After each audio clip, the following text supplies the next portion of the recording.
তাহলে আইসিওটা কি আছে, আমরা যখন কাজ শুরু করেছিলাম আইসিওতে পার মান্থ পাওয়া যেত 15%, এখন পাওয়া যায় 8%। এটা কেন সেটা আমি পরে কমপ্লিট করছি। আইসিওতে আপনি দুরকমভাবে ইনকাম করতে পারবেন, 3 রকমভাবে। একটা হলো স্টেকিং, একটা হলো রেফার, আর একটা হলো মাইনিং, ফ্রি মাইনিং। স্টেকিংটা কি আছে, স্টেকিং আপনি 3 বছরের জন্য করতে পারবেন, 1 বছর, 2 বছর আর 3 বছর। 1 বছর স্টেকিং করলে আপনি পার মান্থ এই মুহূর্তে পাবেন 4%, 2 বছর স্টেকিং করলে পাবেন 6%, আর 3 বছর স্টেকিং করলে 8%। ক্লিয়ার এটুকুনি? তাহলে কোনো ব্যক্তি আজকের ডেটে যদি কেউ 1 লাখ টাকা ইনভেস্ট করে,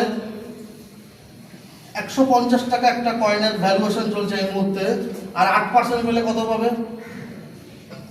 8000 টাকা। কয়েনের দাম $16 পর্যন্ত অ্যাকুমুলেশনে বাড়বে, কারণ 1 লক্ষ কয়েন সেল হলে 0.20 সেন্ট মানে 18 টাকা করে দাম বাড়ে, আর 6 লক্ষ কয়েন সেল হলে এই রিওয়ার্ডের 20% করে ডিক্রিজ হয়, যাতে সাপ্লাইটা কম আসে মার্কেটে। সাপ্লাই কম আসলে ডিমান্ড ক্রিয়েট হবে। তো সেইভাবে ধরুন আপনি 1 লাখ টাকা ইনভেস্ট করছেন, আজকে পাচ্ছে 8000 টাকা, কিছুদিন বাদে অ্যাকুমুলেশনে কয়েনের দাম চলে গেল 500 টাকা, তাহলে 8000 এগেস্টে পাবেন কত? 32,000। ইনভেস্টমেন্ট কিন্তু সেম, 1 টাকাও আর কেউ বাড়ায়নি।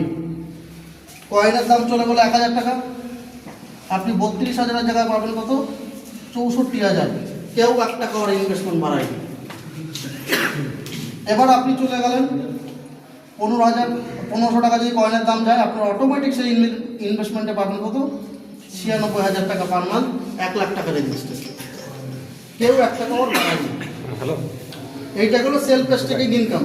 যারা শুধুমাত্র ইনভেস্টার, যারা টিম তৈরি করবে না বা কোনো কাউকে বলতে, অনেকে আছেন আমি কাউকে বলতে পারবো না, আমি ইনভেস্ট করতে বসে থাকবো, তাদের ক্রাইটেরিয়া কি? মিনিমাম আপনি 1 টাকাও ইনভেস্ট করতে পারেন, কোনো কন্ডিশন নেই। আপনি চাইলে 1 টাকাও লাগাতে পারেন, 8 আনাও লাগাতে পারেন, 10 পয়সাও ইনভেস্ট করতে পারেন, যদি দিতে পারেন 10 পয়সা। এই হলো সেলফ স্টেকিং ইনকাম। এবার আমি আসছি, এটা মুছে দেবো, ক্লিয়ার করে দেবো। 1 সেকেন্ড।